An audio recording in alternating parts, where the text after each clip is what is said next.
आज का ये एपिसोड शुरू करने से पहले एक छोटी सी बात। क्या आप भी अपना पॉडकास्ट बनाने की सोच रहे हैं? तो एंकर ट्राई कीजिए। ये पॉडकास्ट बनाने का सबसे आसान तरीका है। नंबर एक, ये फ्री है। नंबर दो, इसमें कई सारे ऐसे टूल्स हैं जो आपको अपने फोन और कंप्यूटर पर रिकॉर्ड और एडिट करने की फैसिलिटी देते हैं। नंबर तीन, आप अपने पॉडकास्ट को डिस्ट्रीब्यूट भी कर सकते हैं, जिससे इसे स्पॉटिफाई और दूसरे प्लेटफॉर्म पर सुना जा सके। तो डाउनलोड कीजिए फ्री एंकर ऐप या विजिट कीजिए anchor.fm पर अपना पॉडकास्ट स्टार्ट करने के लिए। ये तो थी एक छोटी सी जानकारी, और अब शुरू करते हैं एपिसोड का सिलसिला। तो आज के एपिसोड में लीजिए सुनिए आचार्य चतुर्सेन शास्त्री के लिखे उपन्यास गोली के 25वें भाग रनवास को मेरी यानी समीर गोस्वामी की आवाज में। महाराजा धीराज का रनवास खूब गुलजार था। उसमें उस समय 250-300 स्त्रियां थीं। महाराज की 3 ब्याहता महारानियां थीं। बड़ी महारानी सब तरह बड़ी थीं। वो एक बड़े राजा की बेटी थीं। उनकी उम्र हमारे महाराज से 30 बरस अधिक थी। जिस राजघराने की वो बेटी थीं, उस घराने की बेटियां इसी राजघराने में आती रही हैं। जब महारानी की उम्र ब्याह की थी और पूरी जवान थी, तब हमारे महाराज का जन्म हुआ था। उनके बढ़ने और जवान होने के इंतजार में वो कुंवारी बैठी रहीं। दूसरा कोई राजघराना ऐसा था ही नहीं जिसमें उनका ब्याह होता। अतः जब हमारे महाराज की उम्र 20 बरस की हुई, तब उनका ब्याह इन महारानी जी से हुआ। ब्याह के समय महारानी जी की उम्र 50 साल पूरी हो चुकी थी। आप मेरी बात पर हंस सकते हैं या आश्चर्य से दांतों तले उंगली दबा सकते हैं, पर मैं जो बात कह रही हूं वो बिल्कुल सच है। महाराज और महारानी के ब्याह को अब 20 बरस बीत गए हैं। महारानी अब पूरे 70 साल की थीं, पर वो बड़ी डील डॉल की, हट्टी कट्टी और खूब मजबूत और तंदुरुस्त थी।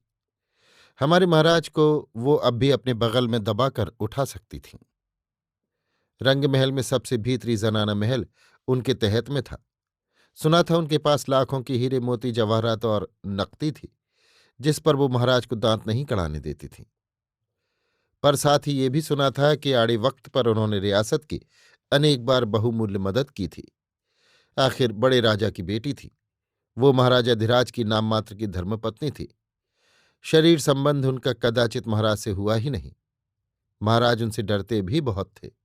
महाराज ही क्यों, महाराज की माता दीवान साहब और जनाब रेजिडेंट बहादुर भी उनसे डरते थे। वो जब भी चाहती उन्हें बुलाकर उनसे जवाब तलब करती थी। जवाहरात पहनने का उन्हें बड़ा शौक था। वो सिर से पैर तक हीरे मोती के गहने लाद कर ठाठ से बाहर निकलती थीं। बाल उनके सन के समान सफेद हो गए थे, पर चेहरे पर वही तेज था। आंखें खूब बड़ी और पलकें भारी थीं। रंग गोरा था। कभी वो निश्चय ही बड़ी सुंदर रही होंगी। महाराज की मातुश्री भी अभी जीवित ही थीं। वो मांझी साहब के नाम से रंगमहल में विख्यात थी। परंतु महारानी जी से मांझी भी डरती थी। महारानी साल में एक बार मांझी साहब के चरणों में ढोंक देने उनके महल में जाती थी। तब मांझी साहब खड़ी होकर उन्हें ताजीम देती थीं और मसनद पर दाहिनी ओर बैठाती थी। एक भारी जोड़ा और बहुत से जवाहरात सिरोपा में देती थीं। अशर्फियां लुटाती थीं। ये सम्मान किसी दूसरी रानी को प्राप्त नहीं था। मांझी साहब कहने को ही मांझी थीं। उम्र उनकी महारानी से बहुत कम थी। यहां तक कि वो उम्र में महाराज से भी छोटी थी।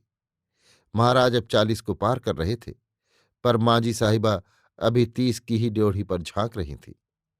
बात यह थी कि स्वर्गीय बड़े महाराज ने बुढ़ापे में 72 वर्ष की आयु में उनसे ब्याह किया था। वो राज्य के एक ठिकानेदार की बेटी थी, जैसी कुंवरी थी। उनकी रूप माधुरी पर मोहित होकर बड़े महाराज ने उनके पिता से नारियल भेजने का अनुरोध किया था। ब्याह के बाद दूसरे साल ही उनका स्वर्गवास हो गया था। माजी साहिबा की उम्र उस समय केवल 13 बरस की थी। वो दूध के समान निष्पाप थी, केवल फेरों की गुनहगार, किंतु सच्चे अर्थों में कुमारी। इसमें आश्चर्य की और अनहोनी की बात क्या थी। राजस्थान में तो ऐसी दुधमुही विधवाओं की उन दिनों घर घर भरमार थी। इस समय जबकि महाराजा धीराज के माथे पर भी चांदी के तार उगाए थे और महारानी साहिबा हिमालय की चोटी के समान धवल केश धारण कर रही थी, माँ जी के यौवन पर दोपहरी छा रही थी। वो व्रत पूजा उपवास करती और ना जाने क्या क्या वैधव्य के धर्म निभाती थी। मैं कलमुही अपने रूप पर घमंड करती थी, पर जब मैंने माजी साहिबा के दर्शन किए तब मेरा सारा गर्व धरा रह गया। वो चांदी के समान शुभ्र मस्तक, वो भ्रूभंग मदभरी चितवन, वे प्रेमांतरण सा देते हुए उत्फुल्ल ओष्ठ, वक्ष का वो उभार, वो गरिमा भरी हाथनी सी चाल, भला मैं कहाँ से लाऊं? परंतु विधि विडंबना कहिए या राजजीवन की विशेषता कहिए, वो विधवा है, माँ साहिबा है। महारानी तो उनकी दादी सी लगती हैं। और जब महारानी 70 वर्ष के शरीर को नख शिख तक हीरे मोतियों से लाद कर पोर पोर में आभूषण धारण करके, यहाँ तक कि पैरों में भी मोतियों के पायजेब पहनकर निराभरण वैधव्य वेश धारणी, किंतु यौवन से देदीप्यमान माँ साहिबा के समक्ष जा तनिक झुककर ढोक माजी साहिब कहती थीं, तब कैसा अद्भुत लगता था। भला सोचिए तो विधाता के इस मस्खरीपन का। वो राजा महाराजाओं रानी महारानियों तक के भाग्य से मस्खरी किए बिना नहीं रह सकता। महारानी साहिबा पर्दे की इस समय भी बहुत पाबंद थी। बंद जनानी गाड़ी से जब वो बाहर निकलती थीं तब सड़क पर आवागमन का निरोध हो जाता था। लोग जहां के तहां थम जाते थे। जब वो रंगमहल से बाहर निकलती थीं तब प्रत्येक छोटा बड़ा पुरुष कर्मचारी दीवार की ओर मुंह करके खड़ा हो जाता था। यदि किसी ठौर ठिकाने वो जाती थीं तो बड़ा प्रबंध करना पड़ता था। ठिकाने के सब दास दासी नौकरों को घर से निकाल दिया जाता था। महारानी की खास सेविकाएं उस ठिकानेदार रईस के घर पर कोने कोने में दखल जमा लेती थीं। बाहर महारानी के ही आदमियों का पहरा पड़ जाता था। तब महारानी उस घर में प्रविष्ट होती थीं। प्रविष्ट होने पर घर की ड्योढ़ी में ताला डाल दिया जाता था। क्या मजाल कोई पंछी भी वहां पर मार सके। आजकल की बहनों को ये सब सुनकर हंसी आ रही होगी। क्यों ना आए भला।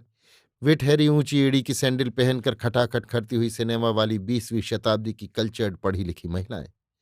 पुराने जमाने की रानियों के रहन सहन को उन्होंने देखा नहीं।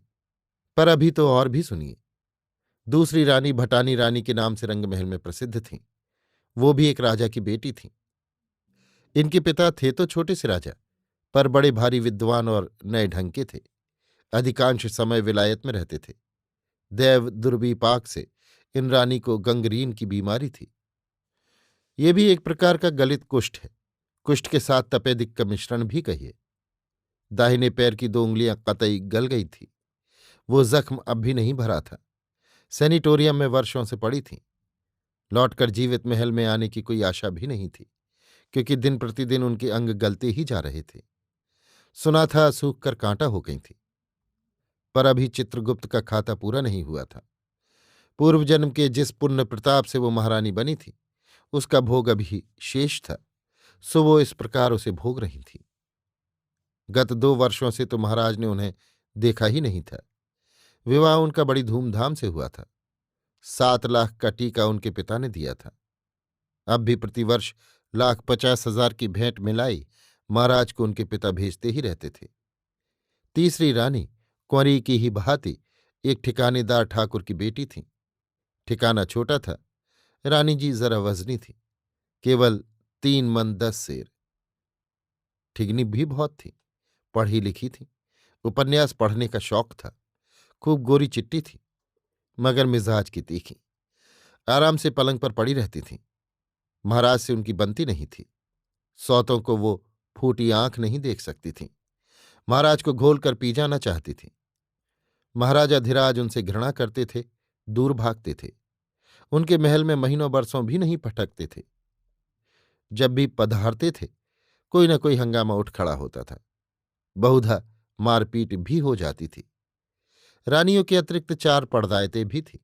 उनमें 2 वेश्याएं थीं, एक मुसलमान दूसरी बेड़िन। दोनों को महाराज ने पैर में सोना दिया था। दोनों सुंदर और गाने बजाने में प्रवीण थीं। दूसरी दोनों मेरी ही भांति गोलियां थीं। उन्हें हाल ही में पर्दे में डाला गया था।